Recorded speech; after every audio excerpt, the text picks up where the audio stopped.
This is Jasper. We have some dogs right down the street, and so he's a little bit distracted. Jasper sometimes pulls on the leash. He also is sometimes reactive to other dogs. And so in this video, we're going to go over some tips that you can use to help your dog walk with a loose leash right next to you, as well as cover the body language and communication signs that dogs are going to exhibit when they see another dog or feel uncomfortable. Now, dogs have what we call a fight or flight response. He has what we call leash aggression. Leash aggression, dogs are programmed, again, they have a fight or flight. So if something happens I don't like, I'm either going to run away from it or run towards it. Well, the leash often keeps the dog from running away, and it leaves them with only one option of fight. So one of the things we want to do is when we're walking or we're in a public space, we want to pay attention to our surroundings. Is there something the dog's looking at? And you can see he's looking over there. We have 2 off-leash labs and a pug, and they're just hanging out 2 houses down. That's fine, but you can see he's looking at them. The first warning sign a dog usually gives is a stare. Now, the fact that he looked over there and looked away tells me he doesn't perceive them as a threat. If they're a threat, he would be focused on them the whole time. So the fact that he's able to look away and he's checking out surroundings tells me that's a good indicator he's comfortable. Now, the first sign the dog is usually going to give is going to kind of start slowing down and then start staring, often with a lowered head. Now, if you see your dog doing this, we just went through a focus exercise. If you're not watching this on my website, you can go to search for focus exercise on doggoneproblems.com, and I have a whole bunch of them now. So basically, the idea is, now we see we have another dog over here, and that dog I'm looking at, and we just keep the camera here, but that dog has a tense leash, and that's got a little bit more of his attention. The guardian sees I'm filming, so she's going to cross the street. But you see how he's very intense. So that stare is your first indication the dog is checking something out or might be uncomfortable. Often they will also turn their head or they will lick their lips. Turning their head is what's called a cutoff signal. Turning the whole body is also a cutoff signal.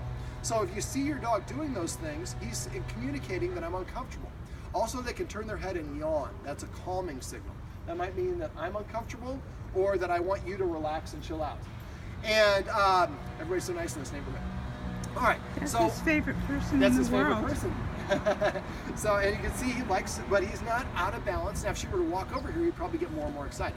Now, other things the dog can do is obviously sitting or pulling on a leash. Now, for dogs, a front-facing approach is confrontational. If I was a dog and I wanted to approach the camera and the camera represented another dog, I would take a curved approach. That's how dogs meet. The problem is we have sidewalks, and people walk down this rigid sidewalk, and they're walking straight towards us. We have a couple dogs that are going to come out right now, so it'll be interesting. That's okay. Life happens. So we're going to move away to the side and give these dogs, let's follow me with the camera. Yes. We're going to move these dogs off to the side so these dogs can come out because this is their house. We'll be respectful neighbors. And you saw no real problem. Now he's reacting to some dogs, but not all dogs. Let's come back to me. So watch me through the deal. There we go. All right, so other signs that could be a sign of stress could be the hackles standing up. On a breed like him, it's going to be harder to see the hackles standing up. So, are you coming up here? Yeah. Go ahead. Let's get out of the way. And just keep walking. Walk up through. It's LA. Everybody's filming everything anyway. Hey, All welcome right. back. And so, let me see. Breathing heavily or now. holding the breath could also be an indication of stress.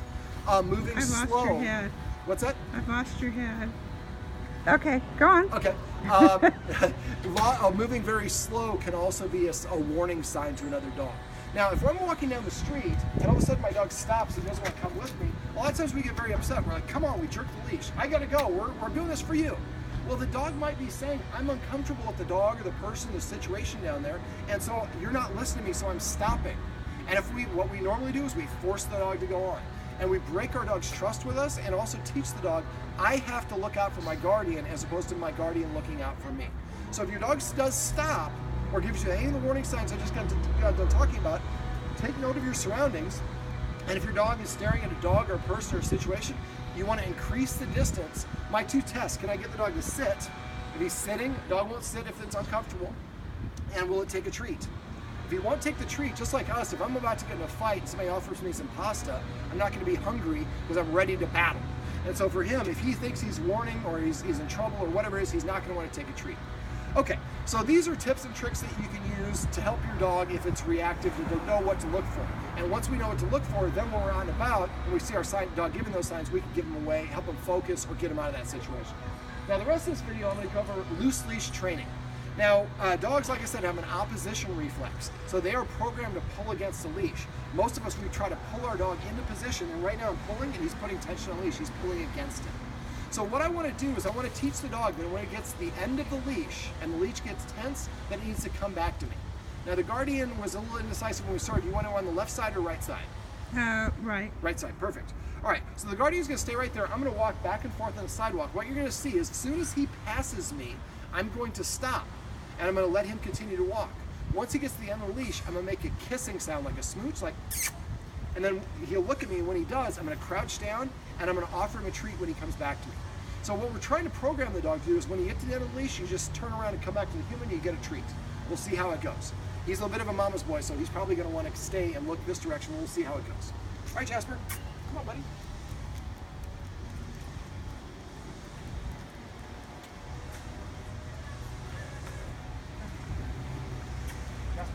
Oh. That's all right. We're not gonna. No, that's his play buddy.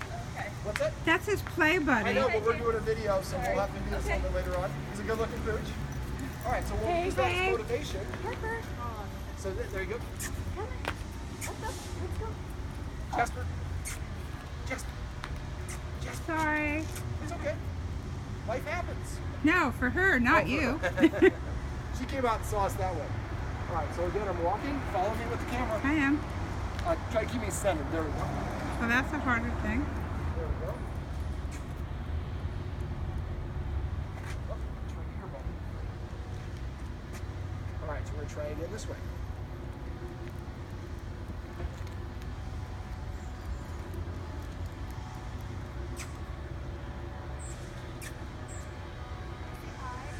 All right, now we're doing a video.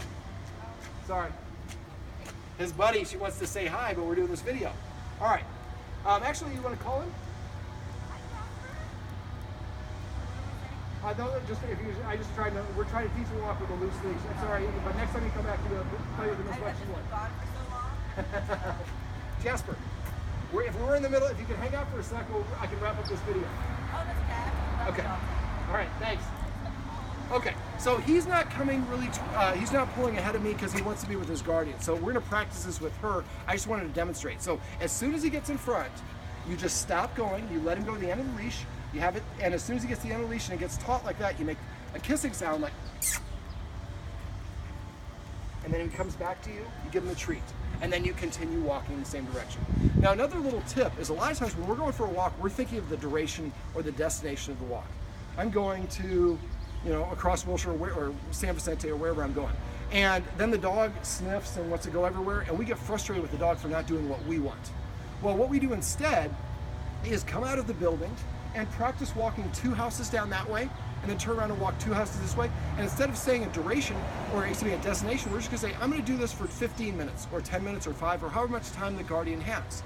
So we're just walking back and forth, and after a while, the dog is like, oh, I'm cued into what's going, and we take away our emotional baggage because we're not frustrated the dog's not cooperating as we're trying to get to wherever we're going. So, and this is also a great thing to do to warm up before a walk. So you go back and forth a couple times, and what you'll find is the dog's gonna start walking, and it gets to the end of the leash, it's gonna turn around and auto-return back to you. Now, sometimes I like to use a motion to get the dog to go into a certain position. Jasper, so like this, I'm not pulling on the leash, I'm going like this, I take a step forward, sit, and then we continue walking. So I kind of get him to do this circle, and then so we're reset and go in the right direction. Now, one last little tip that I do is something I call the long walk. Well, I'll give you one other tip after this, a bonus tip. But the long walk is I might go walk that way, 2 houses, but I'm never going to take more than 5 steps in a row. Sometimes I take 1 step, and sometimes I take 5 or 3 or 1 or 4. And every time I stop, I ask the dog to sit, give it a treat and say sit. Then I take maybe 2 steps and stop and ask the dog to sit, give it a treat and say sit, then 5 steps. So the whole point of this is we're not going very far, but each time I stop, the dog gets a treat when it sits. After a while, the dog will automatically sit down when you stop to talk to your neighbor or whoever it is, and people are like, your dog is so well behaved. You're like, of course, I hired David with Doggone Problems. He taught our dog how to behave. But we're teaching the dog this is the behavior that's expected, sitting down. And then, you can do that for maybe to the halfway on, or, to the end of your block, and then you can start walking more and more steps, and the dog's still kind of paying attention to you to see where you're at, and it's pacing itself with you. Now, the last little thing is the Guardian was using a the Guardian was using a prong collar, which is a collar that I don't like to use. A lot of trainers like to use them and swear by them. I don't like to use any pain or discomfort causing device, and that's how a prong collar works, is by causing discomfort when the dog pulls on the leash. I see a lot of people pulling and jerking their leash. I also seen prong collars penetrate the skin and damage the trachea. I got an argument with a woman. She's like, no, they don't do that. I've been using it for years. It doesn't do it. Well, they're manufacturing little caps that you put on it that makes it sure it won't penetrate. They're not manufacturing things for no reason. And you have to ask yourself, why does your dog listen to you? Do you want your dog to listen to you because it fears something or because it wants to do it? Using positive dog training like I'm talking about in this video, the dog wants to. If I get the on a leash, I come back, I get a treat. If I sit, I get a treat. I get attention from my Guardian. Now the dog is motivated to do what we want. Now in this one, I switched out. I like the Guardian, hopefully to never use that prong collar again. And what I've done is I've feeded him up with a martingale collar. Now I'm going to invite the Guardian in a second to pan down so she can watch me putting it on so you can figure out how to do. And I never share this tip with anybody on video, so this is the first time I'm showing how to put it on. So if you want to go ahead and pan it down so you can see him, the martingale collar has an extra loop right here. What I'm doing is I'm taking a 4-foot leash and I'm running it around his chest, and then I'm going back through this loop, always towards his head, never towards his butt. When you're doing this, if you can get him to position on the side, you see we have 2 points of contact on the neck and on the chest. But when I pull up, all the tension is on the chest, it's not on the neck. So this will help make sure that he doesn't have a collapsed trachea. This also helps when babies are born, we swaddle them in a blanket to help them feel constricted and to relax.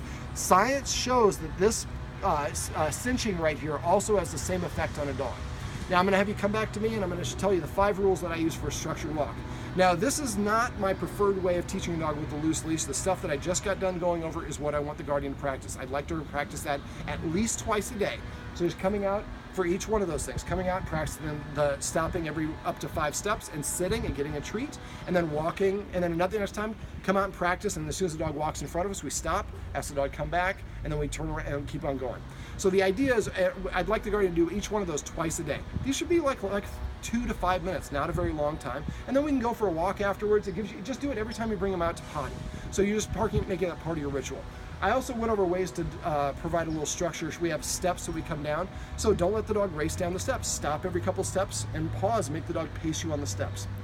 Okay, now that's what I would want to do, so the dog just, eventually we could just tuck this leash in our back pocket, and we would walk down the street drinking our cappuccino and looking at our phone, and the dog's doing the work for us. But in the meantime, the Guardian still might have situations where he doesn't want to pull on the leash. So she can use this twist of the martingale. This is what I refer to when I say a special twist of the leash. Now, when I'm doing this, I have 5 rules for what I call a structured walk using the martingale like this. Rule number 1, I have well, not rule number 1, but I have a very short leash. This is a 4-foot leash. I don't want to have an 8-foot leash or 6-foot because the dog is just too much leash. So what I do is I put my hand in. He's supposed to be on my right side. This is too much leash when I hang down, so I'm going to take my hand and I'm going to wrap it around so I have a very short leash. Not a tense leash, but a short leash. Now, I would like the dog, his shoulders to be aligned with my hip. So let me turn sideways, gesture. So this is the position I'd like him to be in. For dogs, whoever's in front is perceived to be the leader. So if we let our dog walk in front of us, they're going to be more reactive to people. They get the impression that they're in charge or protecting us and leading us, and it confuses the dog. So rule number 1, stay in your position, like right here. The dog's chest should not exceed or get in front of my torso. Rule number 2 is I want to keep this arm going straight down in a nice relaxed fashion. A lot of people, they're walking their dog, the dog starts pulling, and they start doing this. Well, I'm putting tension on the leash and I'm programming the dog to pull against it. So keep your arm going straight down. If you find yourself flexing or putting tension, stop and let it relax. Now, I call this choking up. If the dog starts going around, I would go around 1 whole revolution, or sometimes I do 2 fingers or 1 finger or 3 fingers. I just want to get a nice distance so I can just go like this to correct. All right, the correction is a quick pop up, not backwards. Backwards will cause the dog to pull forward. So if the dog's getting out of position, I want to do a quick pop and then relax it. I want to take the tension off of the leash before the dog has a chance to pull against it. So rule number 3 is a quick correction up and down very quickly. And do it before the dog gets out of position, not in front. Not when it's in front. Hey, come on in. Shooting a quick little video. Let's keep the video right here. There we go. All right, so that's all right. Rule number 3 is keep your arm relaxed. Rule number 4 is if you don't allow the dog to sniff everywhere and stop when you're walking to sniff, the dog's driving. Now, I'm not saying the dog can't sniff because that would be cruel to say a dog can't sniff. But if I'm walking along and the dog stops to sniff something and I stop, the dog is telling me what to do. So what you might want to do is one block on, we're going to walk at a heel. You can sniff as we're walking, and I'm not going to stop for you. The next walk, if you do well, I'm going to stop and let you sniff at little places. And so you're telling the dog, now it's off leash, or not off leash time, but now it's sniffing time. But there are times when you're walking through a busy intersection around people where you need the dog to walk and listen to you. So we're teaching the dog, sometimes you got to do it your way, sometimes you got to do it my way. So they can sniff, but don't stop every time they sniff. The last thing is, and this is a little bit different for people who live in California than other parts of the country, is we don't want to allow the dog to mark on walks if your dog has territorial problems, which he does a little bit. So if we allow the dog to pee on every vertical surface, he's essentially tagging a neighborhood like a little gangbanger. So what we do is we let them pee at the beginning of the walk, at the end of the walk, and they really have to on the halfway point of the walk, but not on every place that we want to stop. Just because they pee outside doesn't mean they pee everywhere outside.